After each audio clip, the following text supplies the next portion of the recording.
Bonjour à tous, bon réveil. Le Premier ministre Patrick Achi invite les Allemands à investir davantage en Côte d'Ivoire.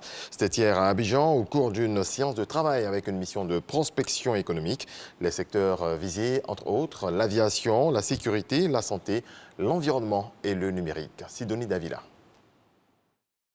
L'éducation, la santé, l'économie numérique, l'énergie, le mobilier, différents secteurs d'activité représentés par une dizaine d'opérateurs économiques venus de l'Allemagne. Le pays veut transférer son savoir-faire à la Côte d'Ivoire.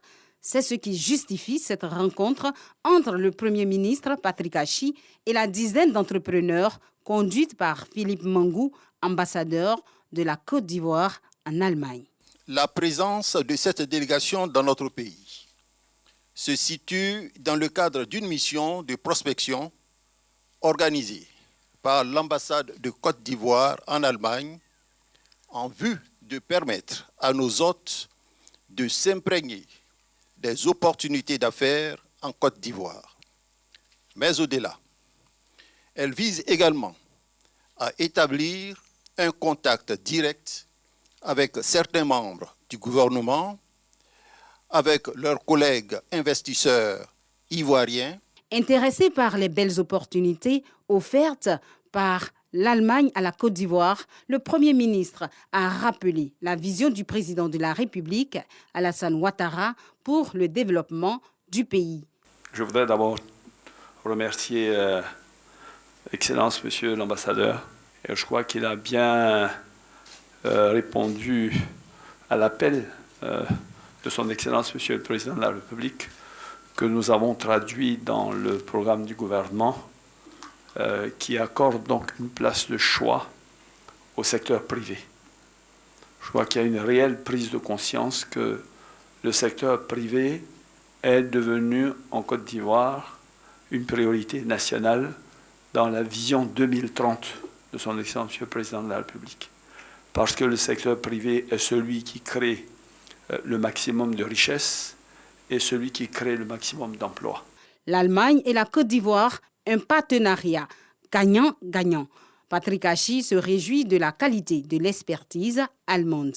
La qualité, l'expertise de la technologie allemande n'est plus à démontrer. Et je pense qu'en termes de commerce ou en termes de vente ou en termes de marketing, vous n'avez plus à faire, je dirais, la promotion de votre savoir-faire et de votre produit. Les secteurs qui ont été présentés sont en phase et compatibles avec les secteurs qui sont ceux de nos secteurs prioritaires, qui tirent la croissance durablement et de façon inclusive. Après avoir répondu aux différentes préoccupations des investisseurs allemands, le Premier ministre les encourage à accélérer le processus pour la concrétisation des différents projets. Toujours dans l'investissement, les Allemands, mais aussi les Tchèques veulent investir en Côte d'Ivoire dans plusieurs domaines.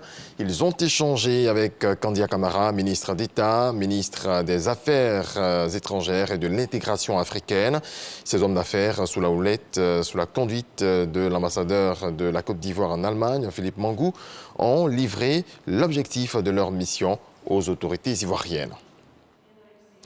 Le président sud-africain Cyril Ramaphosa sera en Côte d'Ivoire en octobre prochain. Cette visite viendra redynamiser la coopération entre la Côte d'Ivoire et l'Afrique du Sud. Avant ce voyage, une rencontre se tient à Abidjan du 13 au 14 septembre. Elle réunit des délégations du ministère des Relations internationales et de la coopération d'Afrique du Sud et du ministère des Affaires étrangères et de l'intégration africaine de Côte d'Ivoire. Il s'agit d'évaluer les rapports bilatéraux entre les deux pays et engager des perspectives pour renforcer la coopération. La rentrée des classes a démarré ce lundi 13 septembre 2021. C'est le jour également de la remise officielle des kits scolaires aux élèves de Côte d'Ivoire. Elle s'est tenue à l'école Biakaboda de Boisflé. La ministre Maria Toukone annonce plus de 5 millions de kits scolaires d'un coût global de plus de 10 milliards de francs CFA. Kader Sogodogo. École primaire publique Biakaboda de Boisflé. Nous sommes le premier jour de l'école et le ministère de l'Éducation nationale et de l'alphabétisation lance officiellement la distribution de kits scolaires gratuits. Une mesure visant à accompagner l'école obligatoire et à lutter contre l'échec scolaire en donnant la même chance à tous les écoliers de disposer de fournitures scolaires gratuites. Une aubaine qui n'échappe pas aux bénéficiaires, les écoliers. Maman Maria Toukoné, merci. Grand merci pour les kits scolaires que vous nous offrez ce matin. Grâce à vous et surtout à notre papa Alassane Ouattara, président de la République de Côte d'Ivoire, nous allons pouvoir démarrer l'année scolaire en toute confiance afin d'obtenir de meilleurs résultats. Pour la rentrée scolaire 2021-2022, ce sont au total 5 162 730 kits scolaires qui seront distribués gratuitement pour une valeur d'environ 11 milliards de francs CFA. Boisflé, qui abrite le lancement officiel, bénéficie de 209 551 kits scolaires, soit environ 474 millions de francs CFA. À cela, il faudra ajouter du matériel didactique, dont des tables bancs d'une valeur de 140 millions de francs CFA.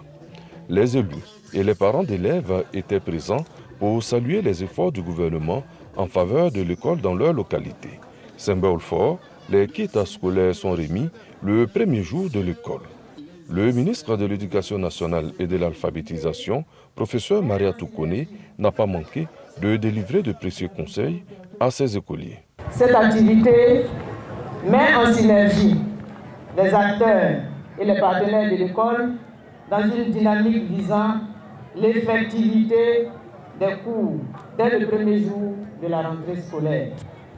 Chers enfants, vous devez prendre soin des kits qui vous seront remis et de toutes vos fournitures scolaires. L'État de Côte d'Ivoire compte sur vous. Vos familles aussi fondent beaucoup d'espoir en vous.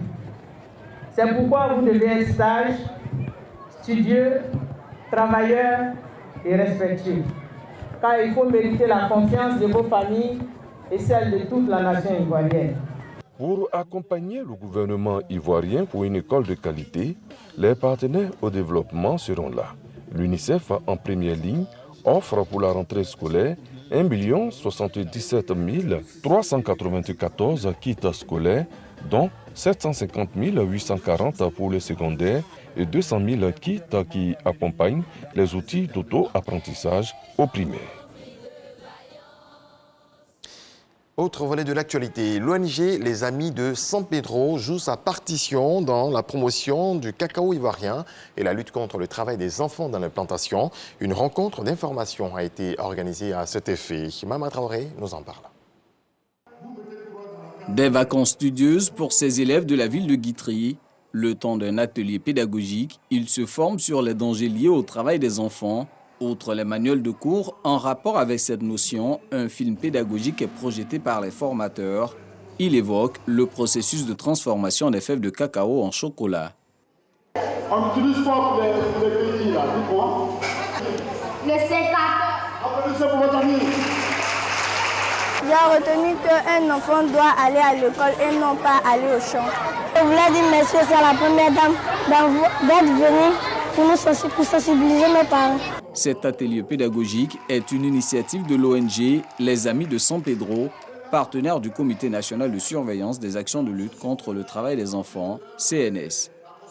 Je me suis engagé à prolonger le message du CNS en France, pour dire aux petits Français que j'enseigne que le cacao ivoirien est un cacao qui n'utilise pas les enfants dans les plantations. Donc c'est mon message que je porte. Cette campagne de sensibilisation à l'endroit des populations de Guitry était placée sous le thème « Vacances scolaires sans travail des enfants, protégeons nos enfants des travaux dangereux dans la cacaoculture ». Le centre hospitalier régional de San Pedro reçoit des bouteilles d'oxygène, dont d'une amicale dénommée Retrouvailles Génération 1970-2000. Ce geste vient apporter un coup de pouce dans la lutte contre le coronavirus dans cette partie du pays. C'est ce que nous apprend Sam Conan. Des bouteilles d'oxygène et des manos détendeurs remis au centre hospitalier régional de San Pedro dans le cadre de la lutte contre la Covid-19. C'est une initiative des anciens de San Pedro et regroupée au sein d'une association dénommée Retrouvailles Génération San Pedro 1970-2000. Nous sommes dans une situation de la pandémie de la Covid-19. Ces malades-là, ils ont un problème respiratoire. Donc pour nous, en apportant notre soutien, les bonbonnes d'oxygène, nous venons soutenir l'action gouvernementale. Un geste salué par les responsables de la santé de la région de San Pedro. C'est une action salutaire parce que l'oxygène, source de vie. Comme vous savez, les malades Covid sont des grands consommateurs d'oxygène. Et donc c'est un ouf de soulagement pour nous. À San Pedro, il faut le dire tout net, les gestes barrières dans le cadre de la lutte contre le coronavirus ne sont plus respectés et appliqués. Notamment le lavage régulier des mains, la distanciation sociale et le port des masques, à part dans certaines administrations et des grandes surfaces. Monsieur le préfet a eu une rencontre avec les forces de l'ordre pour le contrôle des véhicules, c'est-à-dire les taxis, pour voir et inviter les gens au port du masque. À ce jour, 44 000 Pétrusiens ont été vaccinés pour la première dose et près de 2 700 pour la deuxième dose. Les populations sont invitées à se faire vacciner et respecter les gestes barrières. Les jeunes porteurs de projets se sont donné rendez-vous au Salon africain de l'entrepreneuriat samedi dernier à Abidjan, un salon qui fait la promotion de synergies d'action des acteurs de l'écosystème africain pour la création de solutions adaptées aux besoins du marché du continent. Lanciné Bakayoko, reportage. Porteurs de projets, entrepreneurs, institutions étatiques, groupes financiers, échangeant sur toutes les problématiques liées à l'entrepreneuriat en Afrique. Ce salon africain de l'entrepreneuriat se voulait aussi un creuset destiné à nouer des contacts d'affaires. C'est une plateforme gratuite qui partage les expériences afin de pouvoir permettre l'éclosion de nouveaux champions nationaux. Et nous menons cette activité-là afin de pouvoir créer une nouvelle jeunesse active au développement de l'Afrique. Paris réussit. Les entrepreneurs africains ayant fait l'option de créer une dynamique interrégionale en vue de connecter les jeunes entrepreneurs entre eux et au niveau des marchés régionaux et internationaux. Je suis musicien et entrepreneur et venir faire partager mon expérience avec des jeunes qui veulent entrer dans la vie active et essayer de leur donner ma part d'expérience parce que je pense qu'aujourd'hui notre challenge c'est que la jeunesse africaine soit propriétaire de son développement.